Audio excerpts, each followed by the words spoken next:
Hi, my name is Gold Waters. I am a sterile processing tech over at Columbia Memorial, and today I am meeting Josh Riley, who is running for Congress for District 19.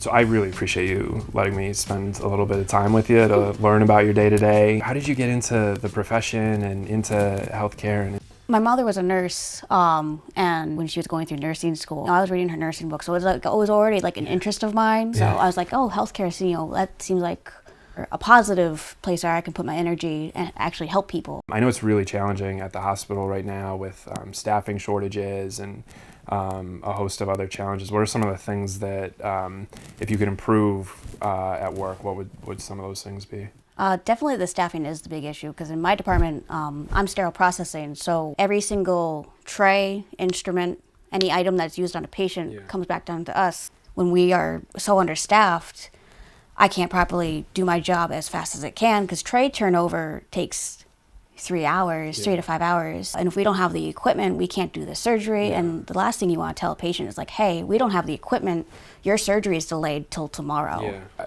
I hear stories, particularly in rural communities across this district, where the nursing profession is just burned out, overworked, underpaid. And the thing I think about is, what should Congress be doing about it?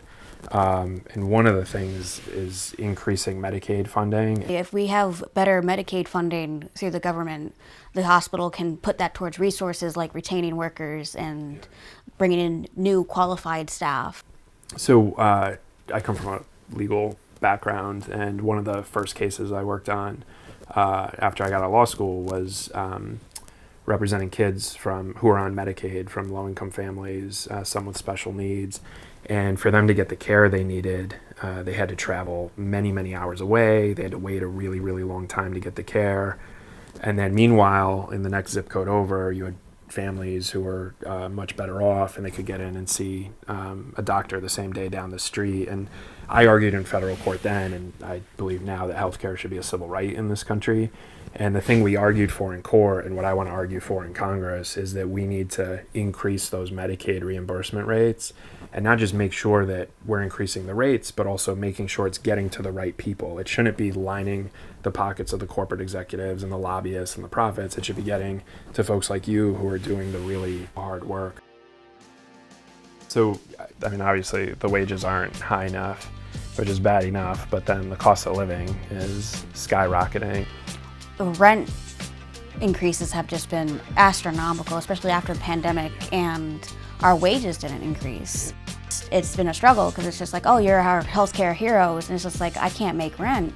If I wanted an apartment by myself, studios right now in my area are going anywhere between $1,400 to $1,600. And if I'm only bringing home $2,000, that's 70% of my wages just towards rent. I think it would help if we built a whole bunch of new housing in the region, and we hired local labor unions to do it, to keep that economic development, those resources in town, and have more options for folks. You talked a bit about housing security and the housing shortage here and the high costs. What are some of the reasons that's such an important issue for you?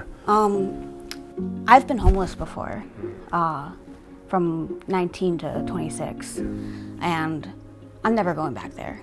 I can't. I won't, and I don't want to see other people go through that either.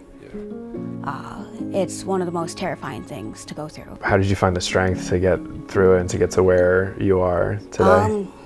I had a good safety net. I had friends that I could sleep on their couch, hop around, and I'm here now because of a good friend of mine was like, hey, I'll put, let me help you. Let's get you into healthcare. They'll have better benefits, better work conditions. And how long have you been in the union? I've been in the union, it'll be 2 years. And how important is that to be able to give you a voice in all the negotiations and trying to get better wages and trying to get better benefits? It's been a huge help, because the big difference, I've worked in a non-union hospital, and there it felt like I didn't have any voice. Like, if I spoke up, I would be just drowned out. But here at the union, we all come together and we all say our voice, and it's a loud voice that can't be ignored. It's amazing what you've overcome. Thank you. Yeah, no, really, it's inspiring.